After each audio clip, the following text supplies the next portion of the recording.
இது ப்ரொசீஜர் சொல்லித்தரேன். முதல்ல தனியாவை நல்லா வறுத்துன்றேங்க. நான் ஒரு 3 ஸ்பூன் போட்டுருக்கேன். மிளகு ஜீரகம் ரெண்டும் ஒரு ஸ்பூன், அதையும் நல்லா செவக்க வச்சுட்டுருங்க.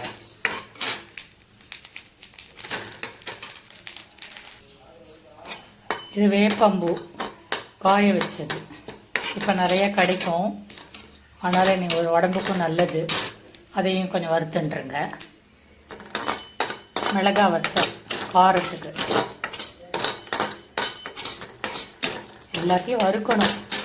சீரகம் மிளகு மட்டும் தனித்தனியாக வறுத்துக்கோங்க. கறிவேப்பிலை,